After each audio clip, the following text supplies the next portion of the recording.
Entonces, muchas gracias a todos por su presencia hoy y para venir para sus exposiciones en esa mesa. Gracias también a nuestro presidente, Fidel. Y bien, me presento, Malika Chazola. Trabajo en el Instituto Francés de Buenos Aires. Estoy trabajando en la cooperación universitaria y es un placer estar aquí hoy con ustedes para escuchar sus presentaciones y bueno, y voy a dar la palabra a Fidel para que os presenta y bueno, nos escuchamos después. Gracias. Bueno, muchas gracias, Malika. Muy buenas tardes a todos. En primer lugar, quería agradecer a los organizadores de estas jornadas la oportunidad de interactuar con tan calificados participantes y conocer sobre sus estudios y realidades de los distintos países que representan. Esta mesa redonda trata sobre aspectos de un elemento esencial en el planeta, que es el agua, ¿sí? Sabemos que del total del agua que existe en el mundo, solamente el 2,5% es agua dulce. Pero que aún este pequeño porcentaje, digamos, una mínima fracción de este pequeño porcentaje, se encuentra disponible para atender el consumo humano y diversas actividades de sustento, como es el caso de la agricultura. Entonces, factores como el aumento de la demografía humana, los cambios en el uso de la tierra, las regulaciones y políticas de gobierno sobre este recurso y el cambio climático constituyen una interacción muy compleja que afectan a los países del mundo sin excepción. Entonces, varios de estos aspectos van a ser tratados en esta mesa desde diferentes perspectivas.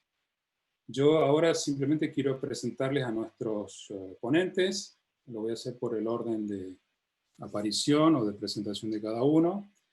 En primer lugar, presentar a Natalie Montoya Rastrepo. Natalie es doctora en Geografía de la Pontificia Universidad Católica de Chile y nos hablará sobre escasez e infraestructura hídrica en Chile, la solución que agudiza el problema.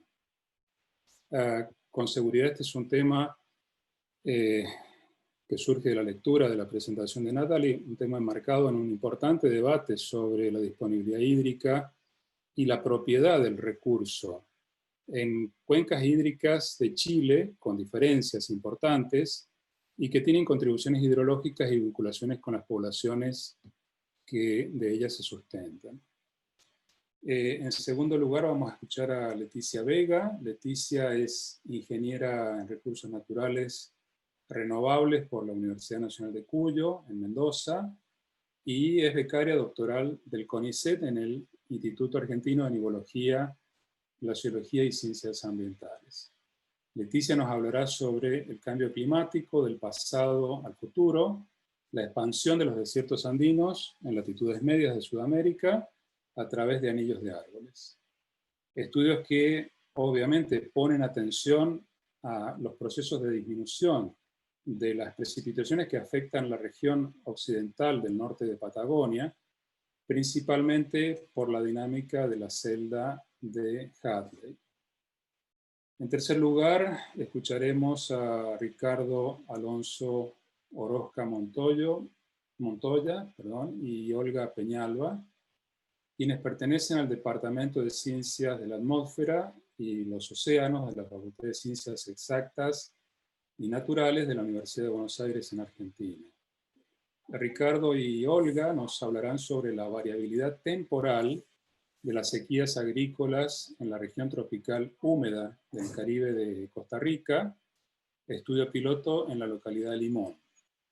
Este estudio es parte de la tesis doctoral de Ricardo, dirigido por Olga, y se intenta a través de este estudio identificar los índices de sequía de mayor hándicap, por así decirlo, en la identificación de las sequías y su impacto en los cultivos de piña y banano para el territorio de Costa Rica, productos que obviamente, tengo que señalar, son de gran consumo en el mercado mundial.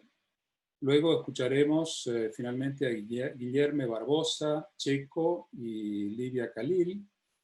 Guillermo es licenciado en Relaciones Internacionales y coordinador de investigación del Instituto Democracia y Sostenibilidad, y es doctorando en Cambio Social y Participación Política de la Facultad de Artes, Ciencias y Humanidades de la Universidad de San Pablo, en Brasil.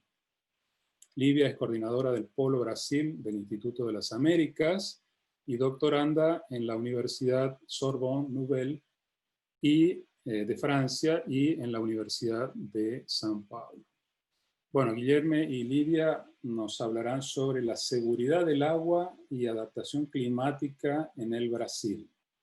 Un tema que considero de gran importancia en torno a las estrategias para garantizar la seguridad del agua y los desafíos que se plantean en la coordinación de políticas en distintos niveles de la administración pública y de las interacciones entre la sociedad en general y de particulares sectores de alto consumo o requerimiento en estos recursos hídricos, como es el caso de la agricultura.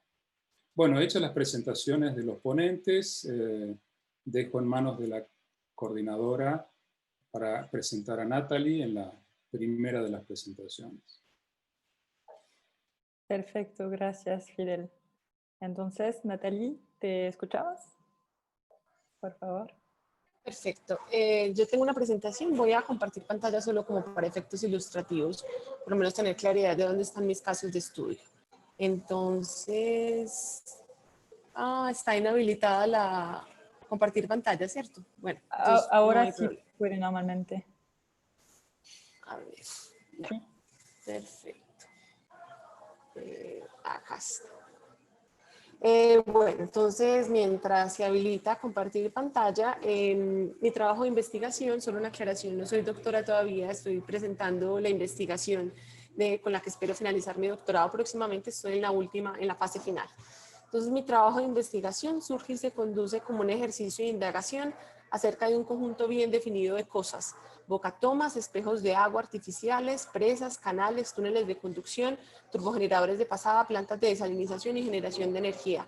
Es decir, los objetos técnicos que hacen posible la captación, almacenamiento, conducción y uso de los recursos hídricos, y por tanto aquellos que se entienden como esenciales, entre otros usos, para el riego, el suministro de agua potable, el control de caudales, la generación de energía, en un contexto en el que en todas las escalas se afirma los recursos hídricos como estratégicos y escasos. Es en este sentido que, en general, el interés referido no se limita a esos objetos que acabo de enunciar en sí mismos, sino a esos objetos en relación con los propósitos o la intencionalidad con la que fueron proyectados y construidos, es decir, esos objetos en relación con la gestión del agua y más precisamente a la interacción de esos objetos, lo que los hace como parte de un proyecto más amplio con el espacio en el que son instalados. Recuerden que mi doctorado es en geografía y por tanto desde el punto de vista disciplinar me aproximo desde el espacio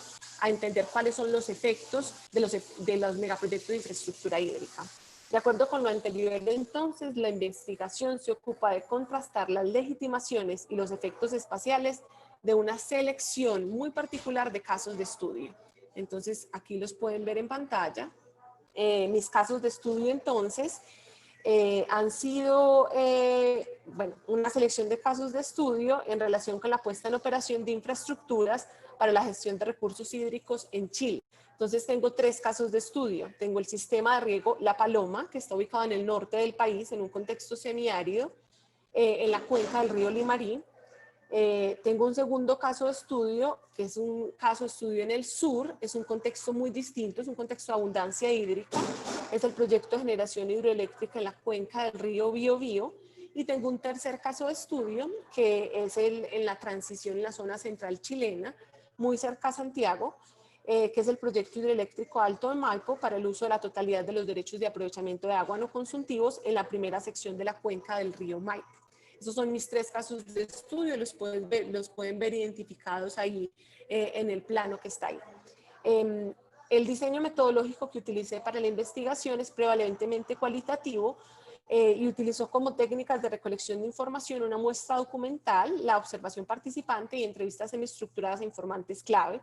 Se propone entonces una aproximación geohistórica que permite comprender cuáles son las condiciones espaciales que hicieron posible la consolidación y la regulación de las cuencas para el correspondiente desarrollo del mercado de aguas, que tal vez este es uno de los aspectos diferenciadores de Chile en el contexto no solo latinoamericano, sino mundial, y es el mercado de aguas o el régimen del mercado de aguas que surgió después de la constitución de la dictadura de Pinochet y de la expedición del Código de Aguas de 1981. En Chile existe la propiedad privada con todos las consecuencias que eso implica para el agua, es decir, existen títulos de propiedad transables en el mercado sobre los recursos hídricos. Es necesario destacar que esta selección de casos de estudio se de acuerdo con las advertencias metodológicas y epistemológicas de Michael Buraboy, y en este sentido los 3 casos de estudio se abordan independientemente, por eso no son casos de estudio, sino estudios de caso.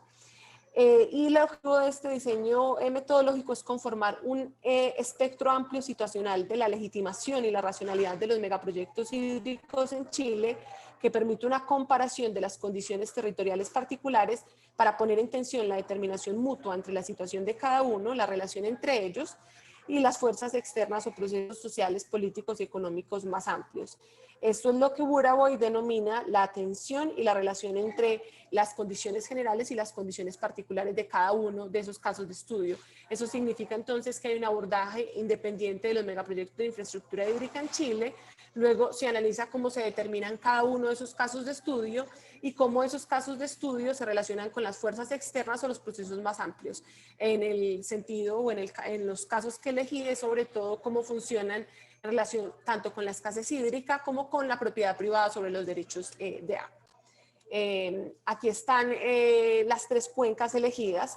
Entonces, de acuerdo con el planteamiento de la problemática del marco teórico propuesto, dada la necesidad de contextualizar los megaproyectos de infraestructura hídrica en las condiciones históricas que dieron lugar a su construcción, se utilizaron en términos empíricos estos megaproyectos como los objetos geográficos que permitieron hacer un recorte espacial y temporal, de manera que estos megaproyectos se entienden como las materializaciones de una racionalización concreta del espacio. Esto en términos operativos permitió la reconstrucción selectiva de la historia territorial chilena en torno a dichos objetos, lo que hizo posible incluir a otros megaproyectos similares construidos en el territorio nacional y hace que estos estudios de caso aparezcan entonces no como meras ejemplificaciones, sino como claves interpretativas y explicativas de los casos elegidos. De cara entonces a los objetivos de la investigación, apareció como fundamental la constatación de que dado de que una de las temáticas centrales es el agua, existen hechos coyunturales y estructurales que hacen que el registro de la sensibilidad de la escasez hídrica sea anómalo. Los hechos muestran entonces que existe una publicación progresiva de investigaciones, de informes técnicos y de políticas públicas y la activación de un conjunto de recursos institucionales que se han activado sobre todo porque Chile está pasando por lo que se conoce como el periodo de la sequía decadal. Y en la sequía decadal en este momento es el periodo, digamos, en el que los índices de pluviosidad y los índices han caído en toda la historia, es decir, es el peor momento de la historia chilena en términos de disponibilidad de recursos hídricos. Luego de hacer entonces una copia de los datos cuantitativos provenientes de una muestra documental amplia, es posible afirmar la constatación de situaciones aparentemente paradójicas dadas por el hecho de que el patrón espacial de la expansión en las últimas décadas de la agroindustria está situada en la zona centro-norte del país, que como les dije ahorita, es la zona que tiene más problemas o tiene problemas estructurales de escasez hídrica, es digamos la zona semiárida y allá es donde se ubica la mayoría de la agroindustria chilena. Es decir, aquella con más problemas de escasez hídrica en comparación con la zona sur. Al respecto, el análisis estadístico de la pluviometría y la cartografía que hace una comparación por cada cuenca seleccionada entre las coberturas es suficientemente ilustrativa. Una paradoja adicional se encontró en el hecho de que precisamente las cuencas con más intervenciones técnicas, es decir, con más bocatomas, canales, centrales hidroeléctricas y embalses, coinciden con aquellas en las que se han hecho declaratorias de agotamiento de aguas superficiales, zonas de prohibición y restricción de aguas subterráneas y decretos de reserva, lo que significa que son precisamente las cuencas intervenidas en las que la brecha del riesgo hídrico son más altos. Así, si se conjugan escasez, propiedad privada de infraestructura, se tiene que, para el caso de la cuenca del Limarí, recuerden, la cuenca del norte, la secuencia o la acumulación de relaciones, necesidades y objetos va en la siguiente dirección. Déjenme que aquí tengo, ahorita podemos profundizar en cada uno de estos. Entonces, en el lado izquierdo lo pueden ver. Entonces, ahí tenemos, es la poca disponibilidad la que propicia la apropiación del recurso y en relación con las expectativas de agentes concretos, la que crea la escasez. Es al problema de la escasez al que responde la infraestructura como solución técnica, pero a su vez, la infraestructura y las prerrogativas de la propiedad privada en condiciones institucionales de desregulación propician que el agua ahorrada gracias a esta mejor gestión, es decir, la gestión lograda a través de la infraestructura, sea capturada por el propietario e hiperoptimizada hasta sus últimas consecuencias. Así, para el sistema de riego La Paloma, esa hiperoptimización se traduce en el reemplazo de cultivos anuales por cultivos permanentes y la consecuente vulnerabilidad o imposibilidad de que dicho sistema se adapte o reaccione a eventos acumulativos o excepcionales, tales como la mega sequía o la sequía de Cadal, por lo que se genera más escasez y una nueva demanda de recursos hídricos. En mi segundo caso de estudio, en el caso de la cuenca del río Maipo, la abundancia relativa del recurso hídrico hace que la apropiación, este es el caso de la mitad, en el centro de la diapositiva, pues la abundancia relativa del recurso hace que la apropiación no se entienda en la lógica de la propiedad privada, porque los usos consultivos no logran agotar el recurso y estos conviven más o menos armónicamente con otros usos no consultivos como la protección ambiental y el turismo. La dificultad viene entonces después de la expedición del Código de Aguas, que al darle un fundamento jurídico a los derechos de aprovechamiento como derechos de propiedad privada sobre el agua y al distinguir usos consultivos y no consultivos, promueve además de la hiperoptimización referida al reemplazo de los cultivos temporales por permanentes en las zonas regadas, que se pretende utilizar la totalidad de los derechos no consultivos para generación de energía y que en últimas amenaza los usos que no encuentran respaldo en la propiedad privada. Como les digo, los usos como el turismo o la protección ambiental. Por último, para la cuenca del río Biobío, la alta disponibilidad de agua propia del sur chileno hace que la trayectoria espacial y temporal difiera considerablemente. La abundancia del recurso hace que los derechos de propiedad sobre la misma no tengan ningún sentido ni capacidad de regulación para la población local, pero presiona la expectativa nacional para utilizarlo como un recurso instrumental para producir otro bien estratégico, en este caso la energía. Es decir, en esta cuenca lo que se instala mayoritariamente son centrales de hidroelectricidad. Ahora, esa infraestructura y el salto escalar de considerar que la escasez no es a nivel cuenca, sino nacional, induce a la lógica de los derechos de propiedad y de los mercados de agua de los que dependen los proyectos de trasvase de aguas. La secuencia descrita entonces con anterioridad para los casos de estudio crea un resultado paradójico. En un ambiente de regulación estatal como el chileno, la infraestructura y los derechos de propiedad sobre los recursos hídricos, que en la literatura y las políticas públicas se consideran como las herramientas por excelencia para la gestión de la escasez en el largo plazo, no solucionan, sino que agudizan la problemática. Esta conclusión a la que se llegó con los indicios obtenidos gracias a las técnicas de recolección de la estrategia metodológica que ya fue detallada, le corresponden con lo que en los últimos años la economía ecológica ha denominado la paradoja de Jevons, que postula, para el caso específico de los recursos hídricos, que las estrategias consistentes en la puesta en práctica de distintas medidas de ahorro encaminadas a aumentar la eficiencia técnica en el uso del agua en sus distintas aplicaciones no necesariamente se traducen en una mejora del medio hídrico y menos aún en la reducción de la escasez relativa del recurso. Al contrario de lo que indica la intuición, el ahorro de agua puede crear incentivos adicionales que aumentan la presión sobre el recurso. A modo de síntesis, si la paradoja de Jevons es una manera adecuada de interpretar la situación chilena, los megaproyectos de infraestructura hídrica entendidas como dispositivos necesarios para la creación o consolidación de los derechos de propiedad llevan a que la demanda de agua aumente progresivamente. Esa mayor escasez a escala cuenca del agua se traduce en una mayor presión para nuevas infraestructuras y trasvases que en últimas terminan por extender la escasez sobre todo el territorio nacional. Muchísimas gracias. Gracias.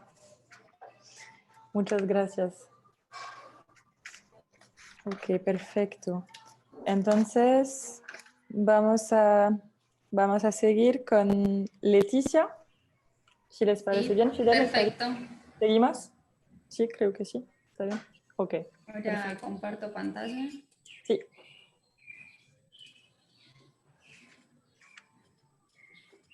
Perfecto, ¿están viendo mi pantalla? Sí, ahora sí.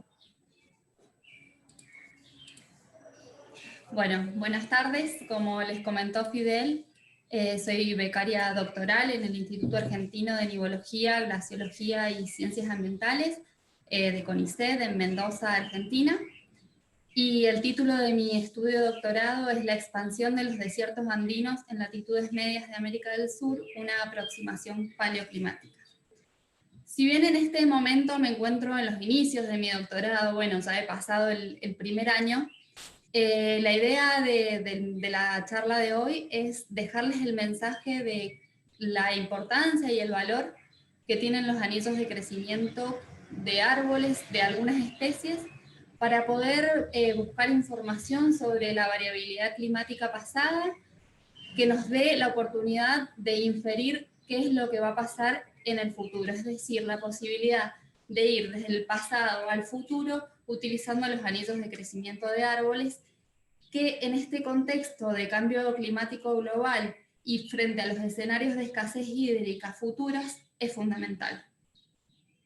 Los cambios ambientales globales están ocurriendo en todo el planeta y para la región de Sudamérica y de muchas otras tienen que ver con una cuestión relacionada a forzantes antrópicos, naturales o una mezcla de ambos. El sector de los Andes, ubicado a lo largo de la diagonal árida, es una de las regiones más sensibles a las variaciones en la precipitación de América del Sur. Para el futuro se esperan tendencias persistentes en el incremento del calentamiento troposférico, cambios en la estacionalidad del deshielo de glaciares, el escurrimiento de ríos, disminución de los caudales de ríos y aumento potencial en las demandas de evapotranspiración en zonas de latitudes medias de América del Sur. En América del Sur, las sequías y las inundaciones están moduladas principalmente por dos circulaciones, el Niño Oscilación del Sur y la Oscilación Decenal del Pacífico, el ENSO y la PDO por sus siglas en inglés, que a través de teleconexiones con las temperaturas de la superficie del mar modelan la variabilidad hidroclimática en el altiplano, en Chile central y en la Patagonia argentina. Numerosos estudios demuestran que esto es así, sin embargo, hay otros estudios donde la variabilidad climática de la región no ha sido completamente explicada por estos fenómenos. Estos estudios realizados con anillos de árboles mostraron que estos dos fenómenos no explicaban la variabilidad de forma completa y algunos estudios sugieren que esta variabilidad no explicada o que parte de la variabilidad en las precipitaciones de la región subtropical de América del Sur puede estar relacionada a cambios en circulaciones de mayor escala que también están influidas por el cambio climático, como por ejemplo la expansión de los trópicos y el desplazamiento de los regímenes secos hacia latitudes más sur. Bien. El clima subtropical está dominado en gran medida por la rama descendente de la celda de Hartley, que es una circulación atmosférica de gran escala que conecta las zonas tropicales con subtropicales en ambos hemisferios. Y la parte descendente de esta circulación se considera el borde de los trópicos. Estudios recientes sugieren que en respuesta a los cambios globales antropogénicos, esta circulación, la celda de Hartley, se está expandiendo, cambiando los patrones de variabilidad de precipitación en zonas subtropicales de América del Sur, generando lo que se conoce como la expansión de los desiertos. Sin embargo, la posibilidad de chequear esta expansión o de dar alguna respuesta más contundente está relacionada con la cantidad de datos instrumentales que se poseen en la actualidad y que están relacionados a la longitud de esos datos. En la mayoría, las series temporales de datos que se tienen son demasiado cortas para poder ir hacia el pasado y realmente hacer una reconstrucción o conocer cómo fue la variabilidad de esta circulación en el pasado. Aquí es donde volvemos a traer la idea de que los anillos de crecimiento que forman algunos árboles son claves y brindan información que nos permite reconstruir variables climáticas como temperatura y precipitación en el pasado para poder hacer alguna inferencia sobre qué es lo que va a pasar en el futuro. Sin embargo, no todos los árboles forman anillos. Los árboles que crecen en climas donde hay una estacionalidad marcada son aquellos que forman anillos de crecimiento debido a que tienen una temporada de crecimiento marcada. Además, no todos los árboles que forman anillos, es decir, no todos los anillos de crecimiento de los árboles, tienen una buena correlación o son explicados por la variabilidad climática del lugar. Es por eso que la especie elegida para mi trabajo es Austrocedrus chilensis, el ciprés de la cordillera, que es una conífera nativa de Argentina y Chile, que se caracteriza por ser una especie muy longeva, que ha sido ampliamente utilizada en estudios dendrocronológicos debido a que sus anillos se ven de una forma muy correcta, tiene una buena correlación con variables climáticas y además crece en lugares rocosos, altos, que permiten encontrar individuos aptos para realizar dendrocronología. Bien, los sitios de estudio de mi trabajo se encuentran en Chile central, aproximadamente a los 32 grados de latitud sur, y en la parte norte de la Patagonia Argentina, entre los 38 y los 42 grados de latitud sur. Y si bien esta especie es ampliamente distribuida en Argentina y Chile, los sitios en los que estamos trabajando son sitios que se caracterizan por tener bosques rodales que no han sufrido disturbios, como por ejemplo ocurrencias de fuego recientes, pastoreo o talas. Y además los individuos que mostramos son aquellos individuos que parecen ser más longevos y que no tienen cicatrices de fuego, de ataque de insectos, entre otros. Una vez en el campo se toman muestras de los individuos utilizando un barreno de incremento de Pressler que se coloca de forma perpendicular a la vertical del árbol y se extraen tarugos cilíndricos de madera que son transportados en sorbetes plásticos hacia el laboratorio, ¿sí? Una vez en el laboratorio y según el destino o la información que vamos a obtener de esas muestras es cómo sigue el proceso. Para el caso de muestras que se van a utilizar para obtener información sobre ancho de anillo, lo que se realiza es un montado de las muestras en regletas de madera, un lijado de las muestras con lijas de granulometría ascendente hasta obtener superficies planas que permitan ver los anillos, y luego, a través del uso de lupas, se realiza el proceso de datado y fechado de los árboles, es decir, la asignación del año calendario correcto a cada uno de estos anillos, y a través del uso de medidoras se mide el ancho de estos anillos y se construyen cronologías de anchos de anillos. En cambio, en el caso de muestras que van a ser utilizadas para obtener información sobre la composición química de la madera de estos anillos, no se realiza montado debido a que el adhesivo vinílico que utilizamos puede contaminar la muestra. Y lo que se realiza es también un lijado, un pulido de la muestra, un datado y un fechado visual utilizando lupa y la medición también con medidora, pero además se cortan los anillos de crecimiento, se colocan en estas bolsitas de teflón y se realiza un proceso de extracción de celulosa que nos va a permitir obtener celulosa pura correspondiente a cada uno de los anillos de crecimiento de los árboles. Una vez obtenidas estas celulosas, se coloca en un espectrómetro que nos da información sobre su composición isotópica. En mi caso, yo voy a trabajar con isótopos estables de oxígeno y de carbono. Bien, hasta el momento, entonces, sabemos que los árboles pueden darnos información a través de su ancho de anillo, como luego tener el incremento radial anual, el incremento en el área basal, que me van a permitir inferir respuestas en el crecimiento radial de ese árbol para luego ver cómo se relacionan con la variabilidad climática del lugar, y también información sobre la composición química de esos anillos, cómo son los isótopos estables y su cambio en la proporción, que también están relacionados a las respuestas fisiológicas, es decir, por ejemplo, cómo fue la evapotranspiración y qué respuesta tuvo el árbol a eso, cuál es la fuente de agua de la que el árbol obtuvo su agua, y poder también hacer alguna inferencia sobre cómo esto se relaciona con la variabilidad climática del lugar. Bien, hasta la actualidad he realizado 3 campañas de muestreo.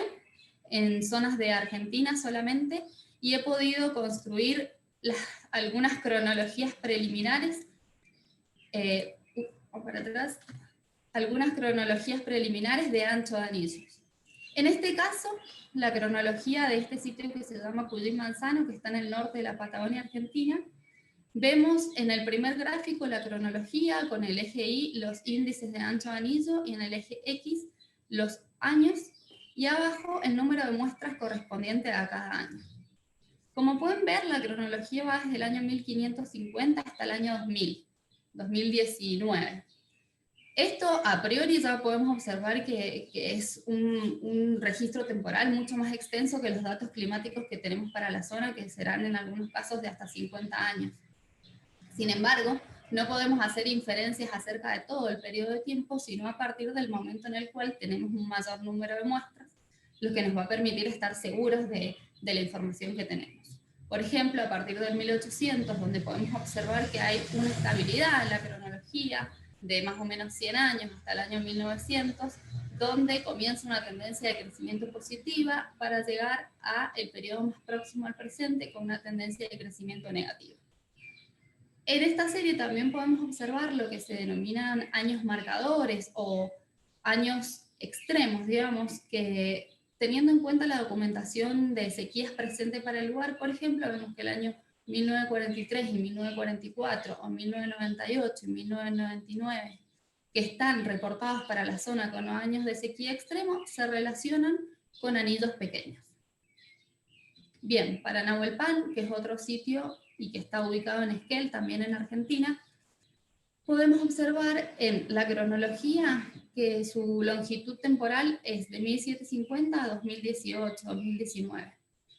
De nuevo, el periodo a partir del cual podemos hacer inferencia va a estar relacionado con los periodos donde tenga mayor cantidad de muestras para estar seguros de la robustez de las inferencias, ¿no?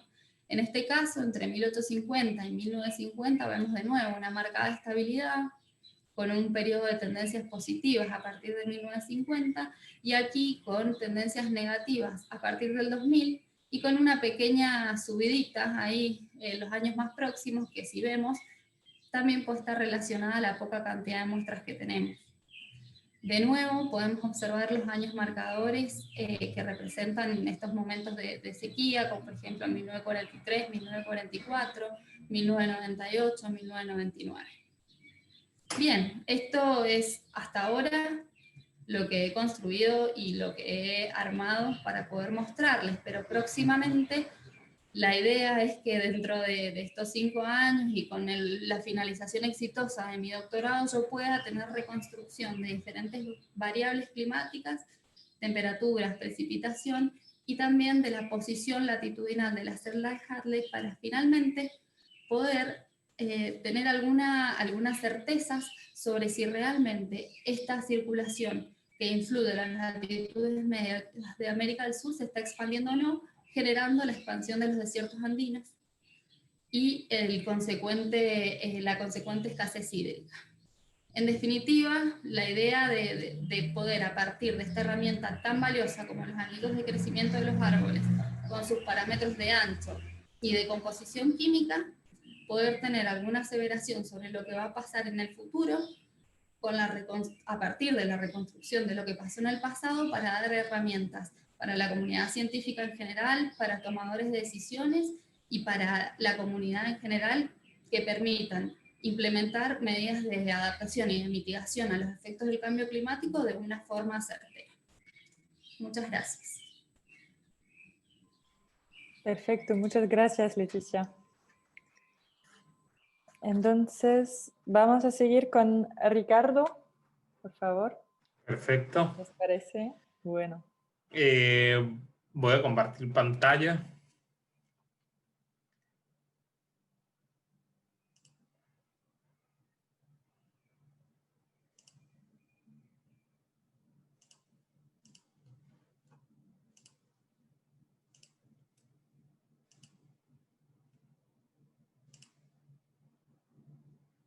Ok. Ahora sí, ¿ven la presentación? Sí, perfecto. Bueno, perfecto. Bueno, un gusto. Mi nombre es Ricardo Orozco. Yo soy estudiante de doctorado en Ciencias de la Atmósfera en la Facultad de Ciencias Exactas y Naturales de la UBA en Buenos Aires. Y bueno, mi tema el que les voy a presentar es parte de mi tesis doctoral, que bueno, que al igual que Leticia, llevo un año en el doctorado, entonces esto es como lo bien dice el título, es un estudio piloto porque es como unos primeros resultados de lo que se tiene o de lo que se ha podido ir recabando en este tiempo. Y bueno, ya les voy a explicar en el desarrollo de la presentación cuál es la idea de la tesis en sí. Pero bueno, en este caso el tema es variabilidad temporal de las sequías agrícolas en la región del trópico húmedo del Caribe de Costa Rica. Bueno, yo soy de Costa Rica y me vine para acá a hacer el doctorado. Entonces, bueno, también ahí está Olga Penalba, que es mi directora de tesis, entonces con quien he estado desarrollando, digamos, de la mano la investigación. Ok, primero como introducción. Bueno, esto es Costa Rica, un país en Centroamérica, un país chico, pequeño, que está bañado por el Océano Pacífico en una vertiente y por el Mar Caribe en la otra. Y la investigación se desarrolla en la zona del Caribe de Costa Rica, que ya les voy a mostrar, es toda esta zona norte de acá, que incluye estas son las regiones climáticas que tiene el país, entonces incluye la región norte occidental, norte oriental, Caribe norte y Caribe sur. Ahí es donde se desarrolla la investigación, y la investigación, al tener un contexto agrícola, lo importante acá es destacar por qué es importante esa zona agrícola para el país. Bueno, en esta zona se dan los dos principales productos de exportación que tiene Costa Rica, que son los que están arriba, o sea, no solo son los productos de exportación agrícola que tiene el país en primer lugar, sino de que son los productos de exportación principales del país, que son el banano en primer lugar y la piña en segundo lugar. La piña acá en Argentina es conocida como ananá, pero bueno, ahí están las fotos para que lo identifiquen. Y también está otro producto que es la yuca o mandioca, que también se produce en esta zona del Caribe del país, pero bueno, es el cuarto producto de exportación, porque el tercero es el café, pero el café no se da en la zona Caribe porque es de zonas más altas. Entonces, bueno, el contexto también de la investigación de otros autores nos dice que toda la región del Caribe, o la mayoría de la región del Caribe, con un estudio que se realizó sobre la vulnerabilidad del sector agrícola al cambio climático, salió que tiene una vulnerabilidad alta. Entonces aquí es donde viene la importancia de poder trabajar el tema de variabilidad climática, y en este caso más con el tema de la variabilidad espaciotemporal de las sequías y cómo poder repercutir eso en los cultivos de exportación que tiene el país, que se dan en toda la vertiente del Caribe. Entonces, como datos generales, lo importante de esta región es destacar que en toda la región del Caribe es una región muy húmeda, realmente no hay un mes en todo el año. Si acá vemos en esta es la climatología que tiene la estación Limón, que es la que se usó con la investigación, no hay un solo mes que tenga por debajo de 100 milímetros mensuales de precipitación. O sea, si uno lo compara con otros lugares, es un montón de lluvia la que realmente cae, pero cuando vamos al contexto realmente de lo que es la localidad y de la cantidad de precipitación que llueve, que cae, cuando tenemos menos de 100 milímetros mensuales es donde empiezan a haber problemas para los productos que se desarrollan en la región. Por ejemplo, la piña, su rango óptimo de precipitación es entre 1.200 y 2.000 milímetros distribuidos durante todo el año, con hasta 50 milímetros mensuales. Entonces la piña, digamos, como que aguanta un poco más la sequía, digámoslo así, pero el banano no tanto, porque el banano necesita, por ejemplo, 25 milímetros semanales y una lluvia que se distribuye durante el año.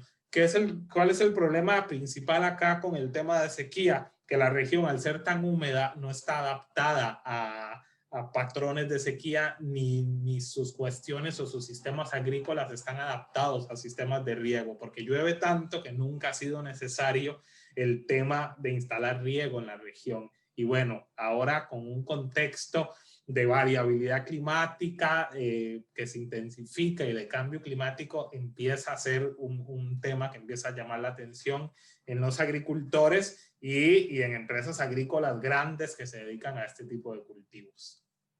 Y bueno, importante también indicar que se define un periodo o un trimestre principal de estudio, que es el trimestre de diciembre, enero, febrero, que es el que está, bueno, con estas letras de EF. Este trimestre es como un trimestre crítico para ambos cultivos. ¿Por qué? Porque es el trimestre en el que cae el 32.5% de toda la precipitación en la región. Y además este trimestre está, digamos, está separado por dos periodos de bajas precipitaciones. Uno que se da entre septiembre y octubre, donde las precipitaciones pueden bajar hasta 100 milímetros mensuales, y el otro periodo que es el que le sigue, que sería marzo, abril y mayo. Entonces, si en el periodo de diciembre, enero, febrero no llueve la cantidad de lluvia necesaria que debe llover, entonces empieza a haber un patrón negativo que se empieza a destacar en el otro trimestre, digamos, más seco, entre comillas, que empieza a haber en la región. Pero si a eso se le suma que tal vez venimos de un septiembre y octubre que también estuvieron secos, y se le suma que el trimestre de diciembre, enero y febrero estuvo seco, el otro trimestre va a ser peor. Así que por ahí es donde viene la importancia de ver este tema en la región. Ok, entonces el objetivo del trabajo es analizar cómo se comporta un indicador de sequía frente a la problemática de no estacionariedad del clima, con énfasis en el trimestre de diciembre, enero, febrero como el trimestre crítico para ambos cultivos. Como datos y metodología, bueno, esta es, como les expliqué antes, esta es la zona de estudio. Esta es la estación que estamos utilizando en este momento para este estudio, que se llama Estación Limón. O sea, esto es para el estudio que les muestro en este momento, este resultado, pero todos los demás puntos que ven en color amarillo son las otras estaciones que vamos a utilizar para hacer todo el estudio doctoral. Por ahora empezamos con esta, pero bueno, vamos a trabajar con todas las demás estaciones. Escogimos esta estación porque de todas las que tiene esta región es la que tiene el periodo histórico más amplio, de 74 años. Todas las demás tienen periodos menores. Entonces, bueno, escogimos esta como piloto para iniciar, y esta estación se ubica a 5 metros sobre el nivel del mar. Ok, con respecto a índices de sequía, en la literatura hay varios índices de sequía que se utilizan. Sin embargo, bueno, claramente hay algunos índices que utilizan datos de entrada que son más complicados de conseguir, etcétera. Y estos que les muestro acá, que es el índice de deciles, el Z-score, que es el de precipitación mensual estandarizada, el ppn, que es el porcentaje de precipitación normal, y el IP, que es como el estrella que vamos a usar en la investigación. Ahorita, bueno, ya les adelanté un poco, que es el índice estandarizado de precipitación. Estos índices muestran, digamos, la facilidad de que necesitan los datos de entrada, simplemente son datos de precipitación. Entonces, de acuerdo con la OMM, la Organización Meteorológica Mundial, son índices recomendados. Sin embargo, ya les voy a explicar por qué nos vamos a quedar con uno de esos, sino con todos para evaluar, para el desarrollo de la investigación. Pero bueno, estos son índices que se utilizaron para poder determinar cuál podía adaptarse mejor al área de estudio y a los datos que se tienen. Ok, con respecto al tema de sequía, lo que se va a trabajar es sequía agrícola. Hay diferentes tipos de sequía, empezando desde una sequía meteorológica, luego una sequía agrícola, sequía hidrológica, y podemos llegar hasta el tema de sequía socioeconómica, que ya incluye más variables. Pero en este caso, como el objetivo de la tesis es hacer una aplicación en el sector agrícola de exportación del país, en piña y banano, entonces decidimos trabajar con sequía agrícola y nos quedamos con el índice estandarizado de precipitación, el IP, que en este caso el IP, en este esquema vamos a poder ver qué es lo que el IP identifica como un evento de sequía. Para la investigación, y según el método del IP, que es el índice estandarizado de precipitación, vamos a definir como un evento de sequía el evento en el cual el IP empieza a tener valores de -1 y bueno, menores a -1. Todo lo que sea un valor menor a -1 lo vamos a catalogar como un evento de sequía. Y el IP, además de que nos va a ayudar a caracterizar los eventos, nos va a dejar caracterizarlo con base en estas características que están acá, que son duración, magnitud, severidad, severidad máxima. Entonces la duración es el periodo que va a durar ese evento de sequía y se da en meses. Entonces vemos cuántos meses el IP, o sea, cuántos meses el evento de sequía es menor a -1, ¿verdad? Incluyendo el -1 y menor. Esa duración en meses va a tener este parámetro. Luego vamos a tener la magnitud, que la magnitud es la suma del valor del IP durante todo el evento de sequía. Luego tenemos la severidad promedio, que la severidad media, perdón, que es el promedio de la magnitud o de los valores de IP que tenemos durante el evento de sequía, y la severidad máxima, que es el máximo valor del IP, por ejemplo, digamos el pico más alto o más alto que podamos tener en el evento de sequía. Y la escala temporal que vamos a trabajar, el índice estandarizado de precipitación es de 3 meses. Entonces el índice se puede trabajar con diferentes escalas. Principalmente puede ser escala de 1 mes, depende del estudio que se quiera hacer. Puede ser escala de 3 meses, que es la que se adecua para el tema agrícola. ¿Por qué? Porque en la agricultura lo que vamos a trabajar también es con este tema de humedad del suelo, y se dice, o sea, o en la literatura lo que nos habla es de que el suelo va a empezar a tener esos patrones de sequía 3 meses, digamos, después de que ya la sequía meteorológica o la cantidad de precipitación empieza a ser menor. Entonces, a los 3 meses es que podamos empezar a tener datos un poco como más fiables para el tema agrícola. Después hay otro IP que generalmente se usa, que es el IP12 para el tema de hidrología, para el tema más de cuencas, etcétera. Puede ser también un IP de 24 meses, depende de la investigación y lo que se quiera trabajar con el IP, uno lo adapta. En este caso, usamos el de 3 meses porque es para el tema agrícola.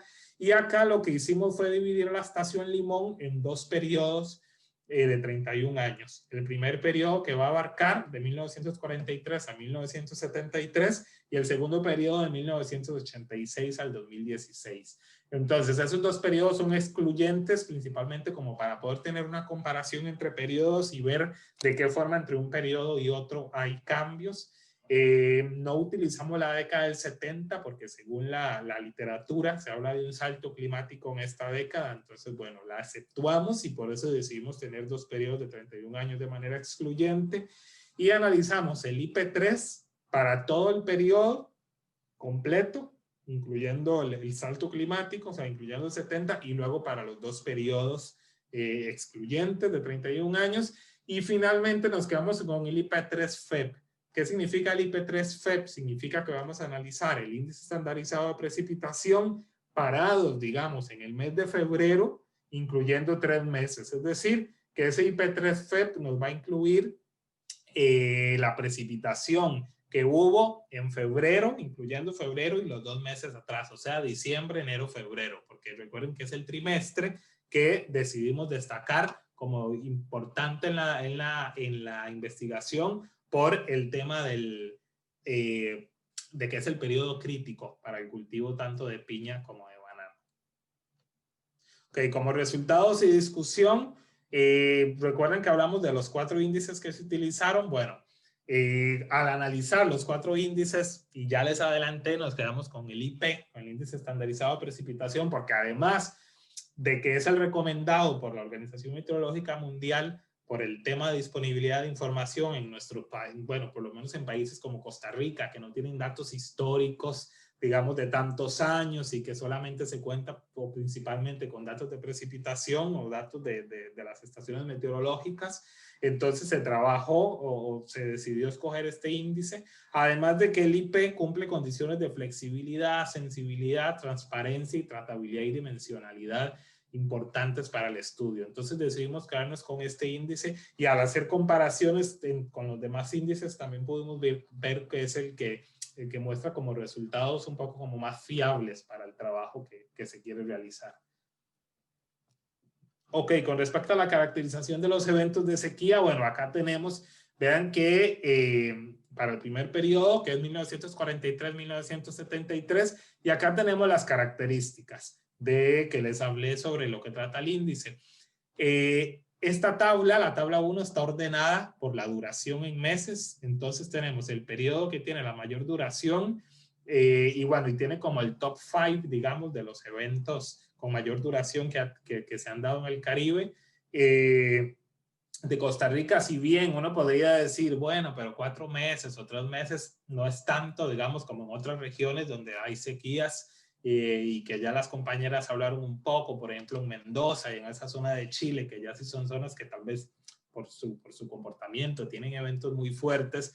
Tal vez uno dice, bueno, una sequía de 5 meses, de 4 meses, no es gran cosa, pero bueno, para los cultivos que se desarrollan en la zona acostumbrados a la cantidad de lluvia que cae ahí, pues sí empieza a ser devastador para el sector agrícola. Entonces, por ejemplo, se destaca que entre enero y agosto de 1969 hubo una sequía de 8 meses. Entonces, en ese momento la magnitud fue de menos 12.43 y así sucesivamente. Acá podemos ver las magnitudes, las severidades medias y las severidades máximas. Y acá en el gráfico podemos observar, estos son los eventos de sequía que se destacan, todos los que son menores a -1. Y acá podemos ver, por ejemplo, este pico que tenemos en este año, que es en el año 66. Y para este periodo se destacan 23 eventos de sequía. Entonces, ¿qué es importante decir acá? Que aunque hubo una sequía de 8 meses, entre enero y agosto del 69, la severidad máxima se dio en el año 1966, que fue una sequía de 4 meses, y aquí tenemos esta severidad que fue la máxima que tuvo el periodo, este primer periodo de 31 años. Y bueno, y veamos, notemos que hay 23 eventos de sequía en este periodo analizado. En el segundo periodo analizado, que es el periodo más actual, digamos de 1986 al 2016, acá ahora más bien tenemos 30 eventos, ¿verdad? Teníamos en el pasado 23, ahora en este 30 eventos. Sin embargo, en este podemos ver que, por ejemplo, la máxima duración de sequía fue de 7 meses. En el anterior teníamos uno de 8 meses, acá tenemos uno de 7 meses entre octubre del 2013 y abril del 2014. Y en este caso, la severidad o la mayor severidad que tenemos es de menos 2.06, que es esta que se dio entre noviembre del 2006 y enero del 2007. Entonces, ¿qué podemos además destacar? Que en el primer periodo, además de que hubo un evento con mayor duración, también en el primer periodo teníamos un evento de menos 2.76 como severidad máxima, y en este segundo tenemos la máxima es de menos 2.06. Y bueno, aquí está el gráfico que muestra la información. Luego, cuando hacemos una comparación entre los dos periodos, aquí podamos ver, bueno, recuerden que les dije que la década del 70 no la tomamos en cuenta, entonces aquí tenemos la comparación entre los dos eventos y claramente destaca el evento del año 66 con el mayor pico, pero también podemos tener y vemos una mayor, digamos, como recurrencia de eventos. Sin embargo, vemos una mayor recurrencia de eventos en el periodo más reciente. Sin embargo, bueno, hay cuestiones que están empezando, entonces todavía no se ha hecho un análisis estadístico realmente como tal para poder determinar si la tendencia que estamos viendo es significativa o no estadísticamente, etcétera. Pero bueno, es algo que todavía ahí tenemos de camino. Luego, para analizar solamente el periodo diciembre, enero, febrero, que es el importante para los dos cultivos, entonces ya acá en este caso, como utilizamos nada más el IP parados en el mes de febrero o centrados en ese mes de febrero, que va a incluir diciembre, enero, febrero, entonces para el primer periodo se destacan 12 eventos, el primer periodo de estudio, y para el segundo periodo de estudio 11 eventos. Y acá ya vemos severidades claramente un poco menores, porque abarca menor cantidad de meses el estudio, y acá también podemos ver que hay mayor cantidad de eventos en este caso podemos ver que hay mayor cantidad de eventos en el primer periodo que en el segundo periodo. Sin embargo, también acá se destaca que hay severidades un poco mayores en el segundo periodo, no tanto como en el primer periodo. Entonces, como conclusiones, por el momento, al evaluar el IP3 sin distinción de meses, la severidad máxima, la duración y la magnitud tienden a ser levemente mayores en el primer periodo que en el segundo. a partir del estudio preliminar que se hizo de esta única estación, que es importante destacar, o sea, es una única estación, todavía tenemos que hacer el estudio de las otras 25 estaciones que tenemos, entonces las cosas pueden empezar a cambiar bastante cuando incluyamos las otras. Entonces, hasta ahora no presenta, digamos, una evidencia de sequías en el periodo más reciente y su severidad empieza a ser como de la misma magnitud que en el primer periodo. Sin embargo, por ejemplo, el Instituto Meteorológico Nacional de Costa Rica destaca el trimestre del trimestre diciembre, enero, febrero 2018, o sea, diciembre de 2018, enero, febrero 2019, lo destaca como el segundo trimestre o el segundo año con menores lluvias trimestrales en la región. Entonces acá también empieza como a haber una alarma para el sector agrícola, porque el trimestre con mayor sequía se dio en el año 69 y ahora tenemos este segundo periodo en el año 2018-2019, entonces empieza a generar impactos negativos en cultivo de piña y banano. El banano es un cultivo más histórico que tiene en Costa Rica desde los años 60, pero la piña empezó a partir del año 2000. Entonces la piña o sea, como que no tiene ese background que tiene ya el banano en cuanto a variabilidad en la región. Y bueno, y profundizar este tipo de estudios en toda la región del Caribe va a permitir poder determinar esa distribución espaciotemporal de las sequías y ver si realmente podemos hablar de un tema de sequías agrícolas en una región tan húmeda como es el trópico húmedo del Caribe costarricense. Y bueno, por ahí están algunas referencias. Y bueno, muchísimas gracias. Muchas gracias, Ricardo. Muchas gracias. Ahora nos queda Guillermo y Livia para acabar esa mesa. Sí, claro. Gracias. Gracias. En primer lugar, un saludo cordial a todos, en especial los coordinadores, Malika, Fidel, por la presentación. Y disculpas, porque, bueno, creo que yo y mi colega Livia somos los únicos que no tenemos el español como lengua natural. Entonces, discúlpenos por nuestro español. Espero que puedan todos comprendernos. Li, você pode compartilhar a tela, por favor? Mi colega Livia, entonces, va a compartir la pantalla, a ver si funciona.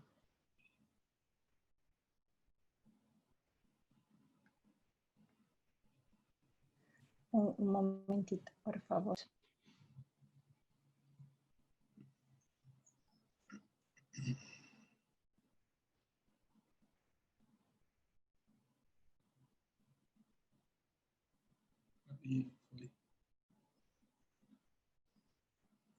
Fue. Bueno, entonces, nuestro tema acá de seguridad del agua y adaptación climática en Brasil, yo y Livia trabajamos con el tema de mudanza climática, yo desde el maestrado y ahora también en el doctorado, y Livia también. Y el tema de seguridad del agua es uno que nosotros venimos a lo largo de los años nos profundizando. Entonces, nuestro desafío acá en esta pesquisa y en esta presentación es trabajar junto a estos dos temas. Próximo, por favor. El objetivo de la investigación es intentar responder a estas cuestiones. ¿Existe una estrategia de acción pública para la seguridad del agua en Brasil? Y si sí, esta estrategia incorpora la dimensión climática, especialmente la adaptación, y cuáles son sus aspectos pertinentes y sus posibles limitaciones. Esto es el objetivo de nuestra investigación. Algunos lentes teóricos de las políticas públicas que yo y Livia utilizamos en nuestras pesquisas. El lente teórico de la acción pública con estos referenciales de Gil Mazarié y otros actores, Hassentefel. También el lente teórico de los instrumentos de la acción pública, como especialmente en esta pesquisa, la Cum Legale, y también el lente teórico del incrementalismo, especialmente la contribución de Lindblom. Y bueno, a partir de esto lente teórico, intentamos hacer nuestra pesquisa acá en Brasil. Nuestro colega echa a hablar un poquito del cambio climático a nivel internacional, pero lo que nosotros nos gustaría dar destaque es para esta relación entre cambio climático y sus impactos en el ciclo hidrológico, teniendo especialmente como basis el último reporte, Assessment Report de IPCC. Y si miramos especialmente para nuestra región de Brasil, y más especialmente ainda, por ejemplo, para el nordeste y norte de Brasil, nosotros vemos estas proyecciones de impacto en el ciclo hidrológico. Si consideramos en toda la región de Brasil, las proyecciones son de un aumento de la precipitación del orden de 20 a 30%, pero eso depende también. Brasil como un país continental, eso depende bastante. Por ejemplo, si vemos en la región norte y nordeste, las proyecciones climáticas indican una disminución de las precipitaciones del orden de 10 a 20%. Por lo tanto, esta preocupación con la relación entre el cambio climático y el ciclo hidrológico es algo central para pensar, refletir y también diseñar las políticas públicas para la seguridad del agua. Próximo, por favor. En términos de problema, la seguridad del agua y el cambio climático son problemas, y adelante nosotros vamos a definir lo que entendemos por problema de política pública. Pero si vemos algunas de las referencias mundiales, estos dos temas empiezan a aparecer con más importancia en los últimos años. Por ejemplo, acá, esto es el último relatorio del Foro Económico Mundial. Y nosotros podemos ver que en estas dos categorías, digamos así, de likelihood o en términos de impacto, los dos, tanto el cambio climático y los riesgos de nuevas crisis hídricas, están en los 10 más principales.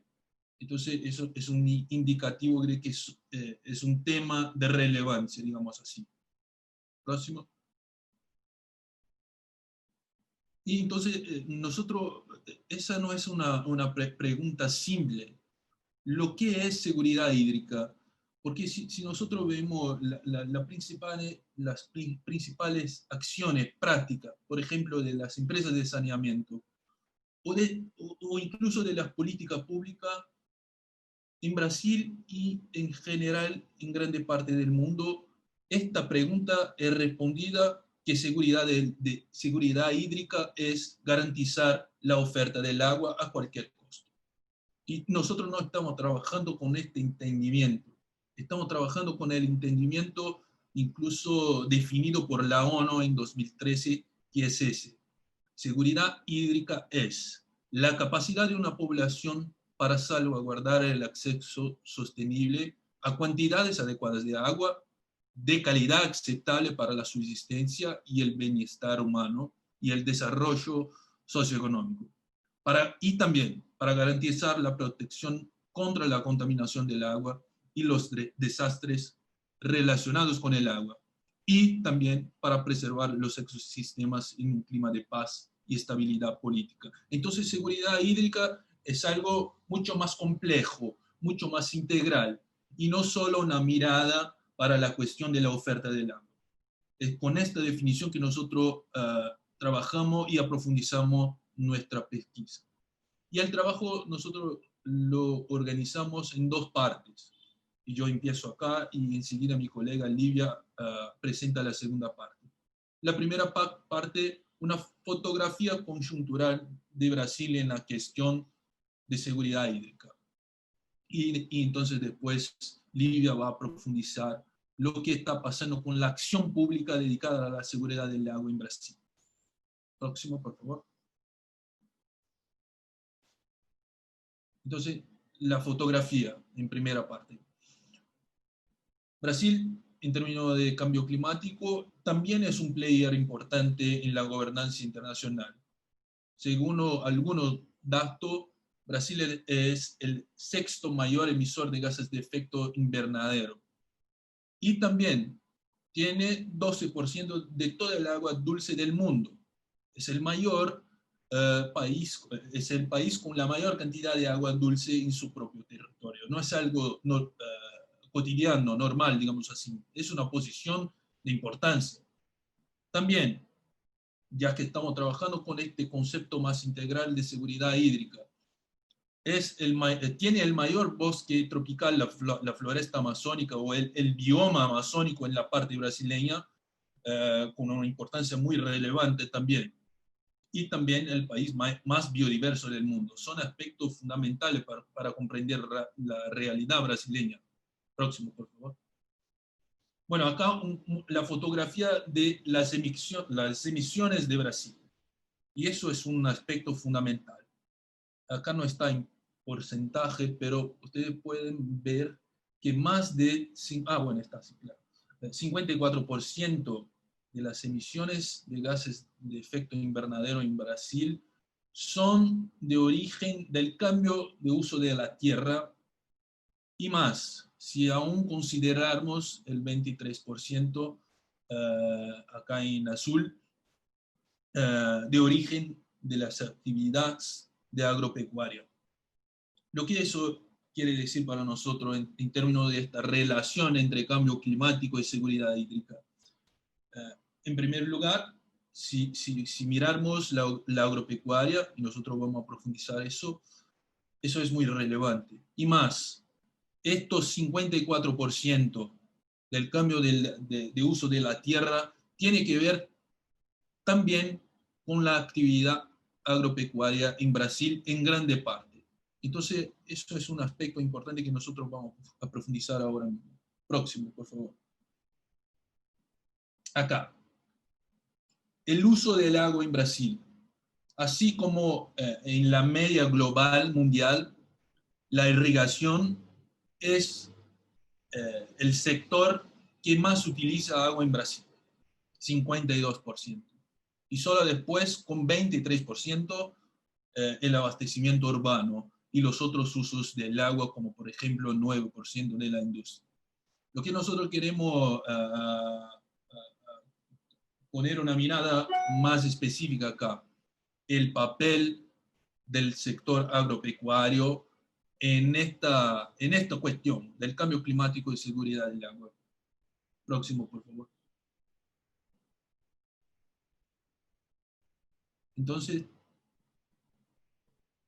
acá otro aspecto importante para comprender, ahora sí un aspecto, digamos, de la gobernanza de las políticas públicas brasileras.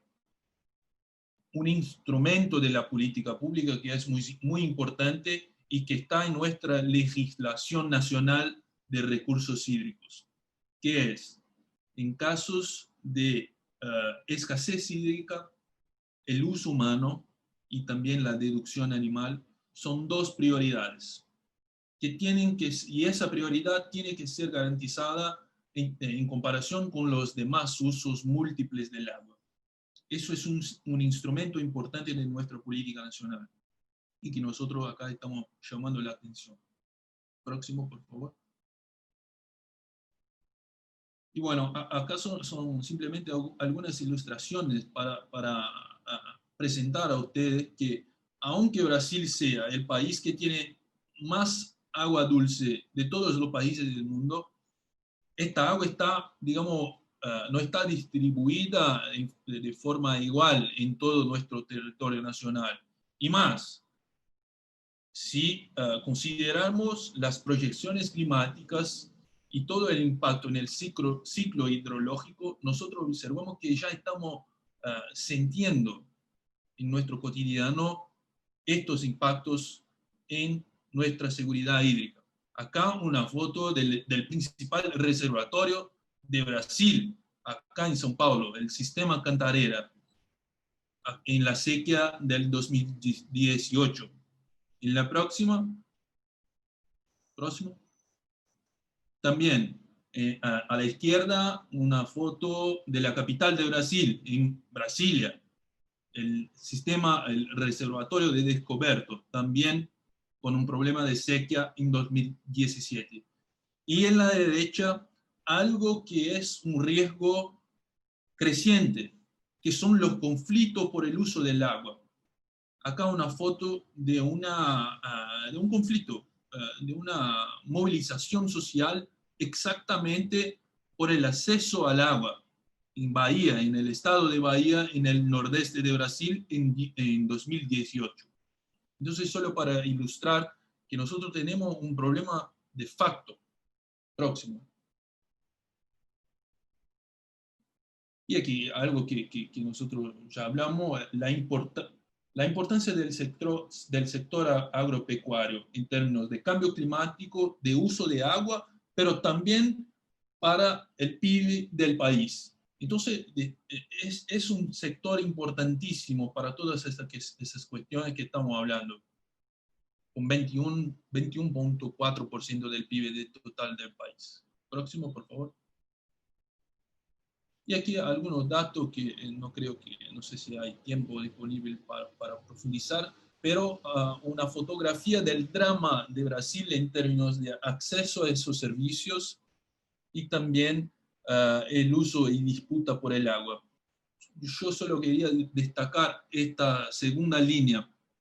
Nosotros en Brasil, en 2018, el último año de datos disponibles, teníamos 39 millones de brasileños sin acceso a agua potable y más, 101 millones sin recogida de sus aguas residuales. Eso es algo como 50% de nuestra población.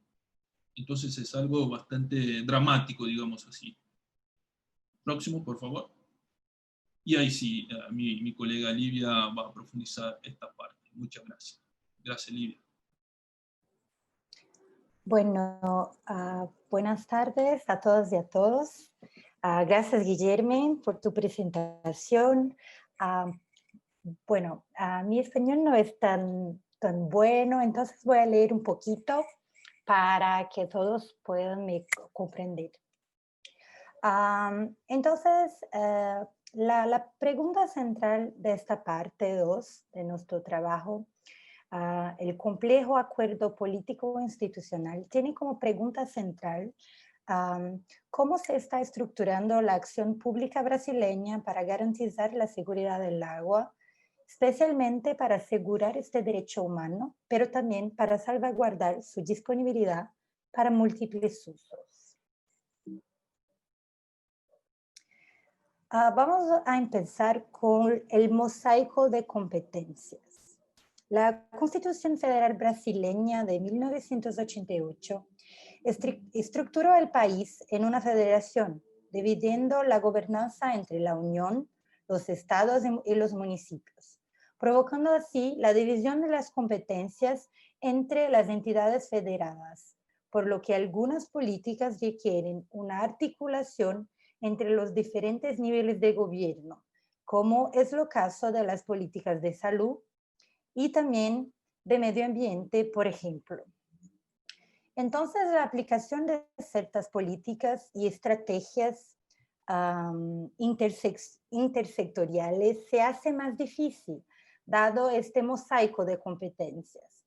La política nacional de recursos hídricos, como les ha dicho Guillermo, se estableció a partir de una gestión descentralizada por cuencas hidrográficas, ¿no? Entonces, no voy a explicar lo que es una cuenca hidrográfica, pero muy rápidamente es un territorio drenado que corresponde a un único sistema de drenaje natural, ¿no? Entonces, en este caso, un territorio geográfico. Sin embargo, es la Unión y los estados que tienen el dominio de estas aguas y la responsabilidad de autorizar su uso a la luz de la planificación hecha a nivel de cada cuenca hidrográfica.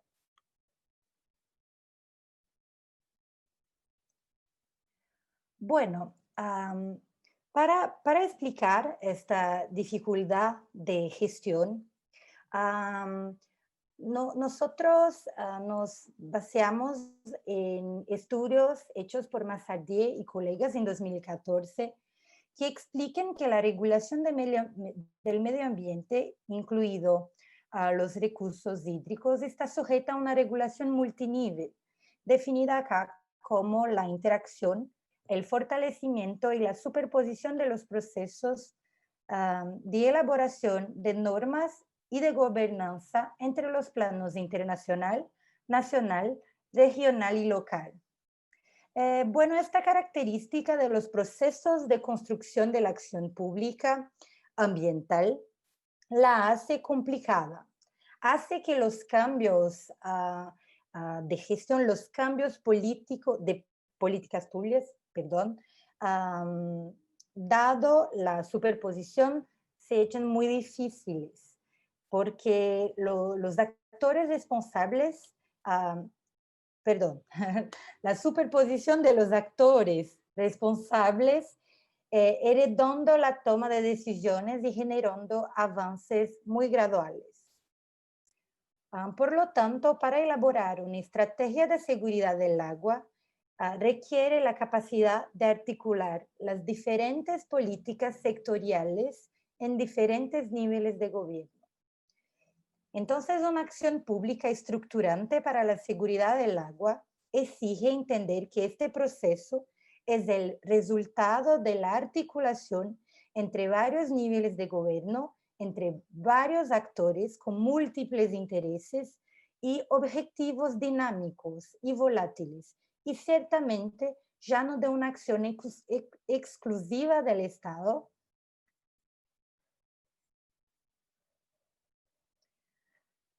Acá vamos a hablar un poco sobre estos diferentes actores y sobre la organización de la gestión del agua en Brasil. Un agente central en esta agenda es la Agencia Nacional de Aguas y Saneamiento Básico, la ANA, que fue creada en 2000. Es la entidad federal responsable de la aplicación de la Política Nacional de Recursos Hídricos. Uno de los instrumentos federales entendido como fundamental, y acá entendemos instrumentos de políticas públicas como herramientas que hacen viable la organización técnico-social en relación con una determinada cuestión. Entonces, este instrumento fundamental es el otorgamiento de los derechos del uso del agua, del cual la ANA es responsable por las aguas federales. La concesión se establece como un acto de Estado que permite a un actor privado utilizar un bien de dominio público que es la agua, pero nunca es dado la propiedad privada de la misma, solamente un derecho de uso.